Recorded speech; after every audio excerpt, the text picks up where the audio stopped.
അതുപോലെ തന്നെ നമസ്കാരം അതിൻ്റെ കറക്റ്റ് സമയത്ത് നമസ്കരിക്കുക, അതിൻ്റെ വക്തിൽ തന്നെ നമസ്കരിക്കുക എന്നുള്ളതാണ്.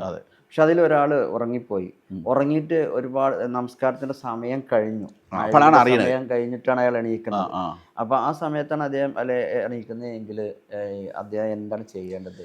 നമസ്കാരം ഖളാ വീട്ടുക എന്ന് തന്നെ നമ്മുടെ നാട്ടിൽ വ്യാപകമായിട്ടുണ്ടല്ലോ. അപ്പോൾ ഇതിനെപ്പറ്റി ആളുകൾ മനസ്സിലാക്കി ബോധപൂർവ്വം നിസ്കരിക്കാതെ നിന്നിട്ട് പിന്നെ ഖളാ വീട്ടാന്നാണ്.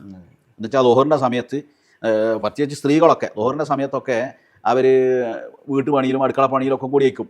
അപ്പോൾ നമസ്കാരത്തിന് വേണ്ടിയിട്ട് കുളിക്കുകയും മാറ്റിയും കുളിച്ച് വൃത്തിയാകണം എന്ന ഒരു വസുവാസയിക്കണം. ഒതുകൊടുത്താൽ പോരാന്നുള്ള എങ്ങനെ നിസ്കരിക്കുക, അത് ഈ വെള്ള നിസ്കാര കുപ്പായ കിട്ടാലും നിസ്കാരം ശരിയാവും എന്നൊക്കെ ഉള്ളതുകൊണ്ടൊക്കെ കൂടി ആയിരിക്കും. ഇനിയിപ്പോൾ ഏതായാലും ഖളാ വീട്ടാം വളരെ ലാഘവത്തിൽ.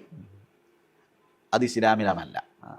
അങ്ങനെ കുളിച്ച് മാറ്റിയാലേ നിസ്കരിക്കാവുന്നു, ഒതു കൊടുത്താൽ മതി, വെള്ളക്കുപ്പായം തന്നെ ഇടണമെന്നില്ല. ഇതൊക്കെ ഓരോരോ വസ്തുവാദം, അതിൻ്റെ പേരിൽ ഒരു ഫർദ് നഷ്ടപ്പെടുത്തുകയാണ്, കുറ്റകരമാണ്.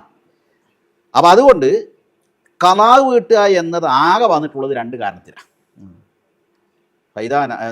ഇതാ നാമ അഹദുക്കും അൻ സ്വലാത്തിൻ ഔ നസിയഹാ ഫൽയുസല്ലിഹാ ഇദാ ദക്കറഹാ ഔ ഇസ്തൈഖള ഫഇന്നഹാ വഖ്തുഹാ